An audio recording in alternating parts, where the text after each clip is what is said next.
चलिए बात करते हैं साउथ कोरिया के सदर्न मोस्ट टिप पर बसे एक ऐसे यूनिक शहर की जो इस कंट्री का सेकंड लार्जेस्ट सिटी होने के साथ साथ दुनिया के one of the largest port cities में से भी एक है।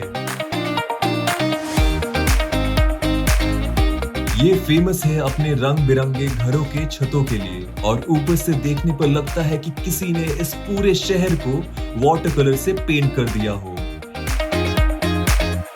ये अमेजिंग शहर फेमस है अपने beaches, vibrant culture and rich history के लिए। दोस्तों, स्वागत है आपका बुसान में।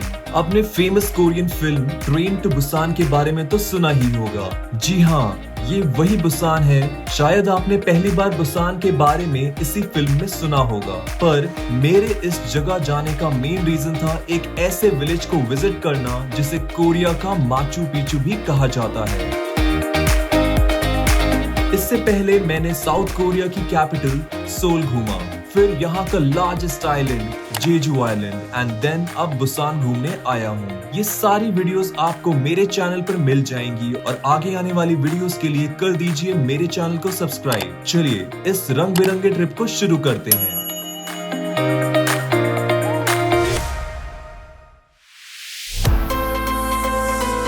तो खूबसूरत जेजू आइलैंड को अच्छे से एक्सप्लोर करने के बाद मैं आ गया था बुसान। यहाँ पहुंचकर मैंने सबसे पहले एक शटल ली और निकल गया अपने हॉस्टल के लिए। बस में बैठा हुआ मैं यही सोच रहा था कि सोलो ट्रैवलिंग के भी अपने अलग मजे हैं, क्योंकि अकेले बैठे हुए मैं हर मोमेंट को एंजॉय कर रहा था।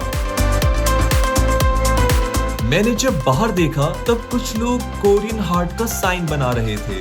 ये साइन आजकल इमोजीज में भी देखने को मिल जाता है और ये ट्रेंड में भी है। सोलो ट्रैवलिंग का एक फायदा ये है कि आप मिस कम करते हैं और कम टाइम में एक्सप्लोर ज्यादा कर लेते हैं। कुछ देर के बाद मैं पहुंच गया था सोमयोन, जिसे शॉपिंग डिस्ट्रिक्ट कहा जाता है। मेरी बस का नंबर 1009-1 था। इंडिया की तरह बुसान में भी अलग अलग प्लेसेस पर जाने के लिए अलग अलग नंबर की बसेस होती हैं। सोमयोन पहुंचकर मुझे पता चला कि जिस हॉस्टल में मैं स्टे करने की सोच रहा था वो खाली नहीं था। प्रो टिप, अपने एकोमोडेशन के लिए होटल या हॉस्टल एडवांस में बुक करवा लें। अब सबसे पहले मुझे अपने लिए एक हॉस्टल ढूंढना था, जिसके लिए मुझे सबसे बेटर ऑप्शन लोकल वॉक ही लगा और ये मुझे पसंद भी है। कुछ ही देर में मुझे एक होटल मिल गया था जिसका नाम J7 था। इस होटल में ठहरने के लिए मैंने सैटरडे नाइट के लिए 8500 रुपीज और संडे नाइट के लिए 2500 रुपीज पे किए। वीकेंड्स पर यहाँ पर एकोमोडेशन फुल हो जाते हैं। होटल में अपना सामान रखने के बाद मैं एक बार फिर से निकल गया अपनी लोकल वॉक पर। यहाँ की गलियां भीड़ भाड़ से भरी हुई थी। हर जगह कुछ न कुछ एक्टिविटी हो रही थी। कहीं कोई मैजिशियन लोगों को कार्ड्स ट्रिक दिखा रहा था, कहीं शायद कोई एडवर्टीजमेंट हो रही थी। सोल से बुसान तक ट्रैवल करने के बाद और इतनी वॉक करने के बाद मुझे अब भूख लगने लगी थी, इसलिए मैंने एक लोकल वेंडर से ग्रिल्ड मीट लिया और वहीं बैठकर खाया।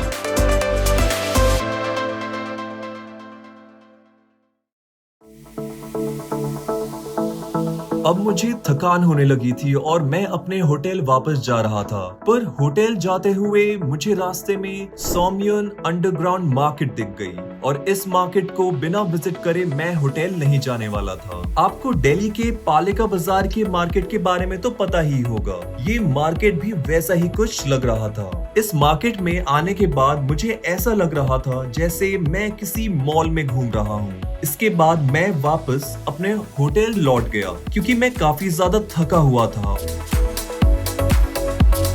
और काफी देर हॉस्टल में रहकर मैंने रेस्ट भी कर लिया था। इसलिए रात को मैं निकल गया यहाँ की नाइट लाइफ एंजॉय करने के लिए। यहाँ पब्स में पार्टी करते हुए मुझे ऐसा लग ही नहीं रहा था कि मैं एक सोलो ट्रैवलर के तौर पर आया हूँ। ऐसा लग रहा था कि मैं यहाँ सभी को जानता हूँ और ऐसे ही बुसान में मेरा फर्स्ट डे बीता। गुड मॉर्निंग दोस्तों, बुसान में मेरे सेकंड डे की शुरुआत हो गई थी और ये मेरी साउथ कोरिया की ट्रिप का लास्ट डे भी था। इसलिए मैं चाहता था कि आज मैं कुछ भी मिस ना करूं। इसलिए मैंने चुना एक बेस्ट स्पॉट जो था गैमशियन कल्चर विलेज। यहाँ पहुँचने के लिए मैंने मेट्रो का यूज किया था। गैमशियन कल्चरल विलेज बहुत ही खूबसूरत जगह है। ये बुसान के most unique and colourful attractions में से भी एक है।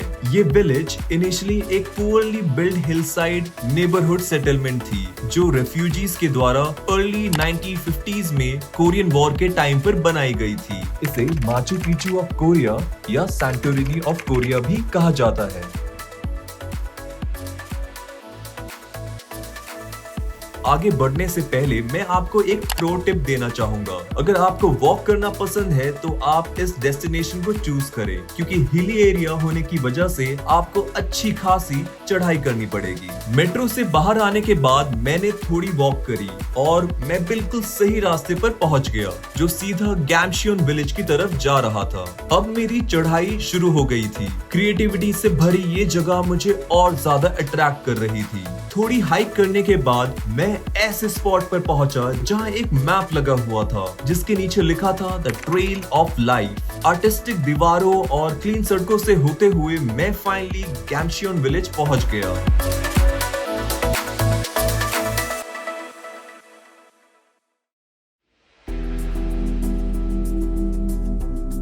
इन सड़कों को देखकर ऐसा लग रहा था जैसे मैं किसी हिल स्टेशन पर आ गया हूँ, क्योंकि ऑफ कोर्स ये विलेज ही हिल्स पर बसाया गया है। आप चाहे तो आप इस विलेज के लिए एक टूर भी बुक कर सकते हैं, पर मैं आपको रिकमेंड करूंगा कि आप खुद से ही इस जगह को एक्सप्लोर करें। यहाँ पर हर एक स्पॉट, वॉल, सड़कें सब पिक्चर परफेक्ट है, तो यहाँ आपके कैमरा या फोन की स्टोरेज फुल होना तय है। सुंदर पेंटिंग से भरी दीवारों के बीच मुझे एक रास्ता दिखा जो जा रहा था हैनवल मारू ऑब्जर्वेटरी। ये एक व्यू पॉइंट है जहाँ से आप इस विलेज को इस एंगल से देख सकते हैं जो काफी कलरफुल एंड अमेजिंग दिखता है। अब टाइम था वापस जाने का। इस विलेज की नैरो स्ट्रीट से गुजरता हुआ मैं वापस नीचे की ओर जा रहा था। नीचे आते हुए मैंने ट्राई करी कुछ लोकल कुजीन्स।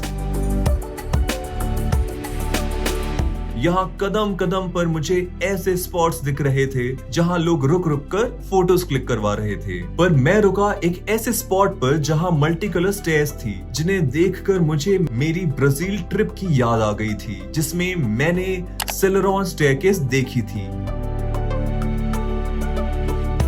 एक स्पॉट और था जो मुझे पसंद आया था जहां लिखा था आई लव गैमशियन। मैंने यहां भी रुककर फोटोज क्लिक करवा ली। अगर आप BTS लवर्स हैं तो आपको यहां वॉल्स पर इस बैंड की कई पेंटिंग्स मिल जाएंगी। यहां से निकलते हुए मेरी नजर पड़ी एक शॉप पर जहां फ्रोजन बियर लिखा था, तो मैंने सोचा क्यों ना ये यूनिक ड्रिंक ट्राई कर लिया जाए। ये नॉर्मल बियर से डिफरेंट थी और मुझे पसंद भी आई थी।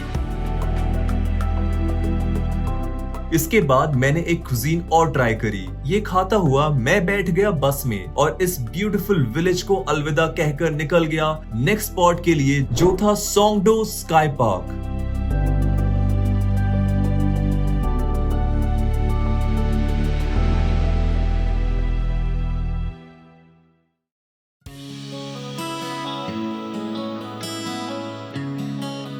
गैमशियन विलेज से सोंगडो स्काई पार्क पहुंचने में आपको अराउंड 45 मिनट्स लगेंगे। मुझे यहां पहुंचने के लिए 2 buses and half an hour का टाइम लगा। ये जगह जानी जाती है अपनी केबल कार राइड के लिए। असल में इस प्रोजेक्ट को सोंगडो बीच की पुरानी रेपुटेशन को रिवाइव करने के लिए 2017 में स्टार्ट किया गया था। इस केबल कार राइड को बुसान एयर क्रूज के नाम से भी जाना जाता है। यहाँ पर केबल राइड के 2 ऑप्शंस अवेलेबल हैं। पहली ग्लास बॉटम वाली और दूसरी स्टैंडर्ड जिसमें बॉटम में ग्लास नहीं होता। मैंने ग्लास बॉटम वाली राइड की टिकट ली थी जिसके लिए मुझे 1300 रुपए के करीब देने पड़े।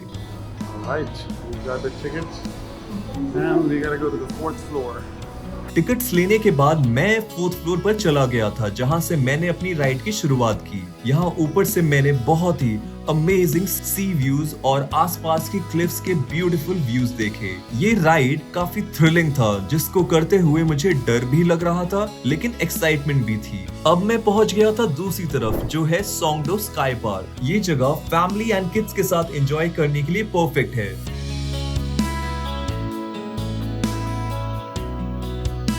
इस पार्क में कुछ देर घूमने के बाद मैं फिर से राइड लेकर लौट गया सोंगडो बेस स्टेशन। इस टाइम तक अंधेरा हो चुका था, जिस वजह से चमकती हुई लाइट्स ने इस राइड को और भी खूबसूरत बना दिया था। और इन्हीं चमकती लाइट्स के साथ मेरी Busan and south Korea trip की हैप्पी एंडिंग हुई। मुझे पता है कि मेरी इस साउथ कोरियन ट्रिप से रिलेटेड आपके मन में कई सारे सवाल होंगे, जैसे कि मैंने यहाँ टोटल कितने दिन गुजारे, मैं कहाँ गया, ये तो आपको पता ही होगा।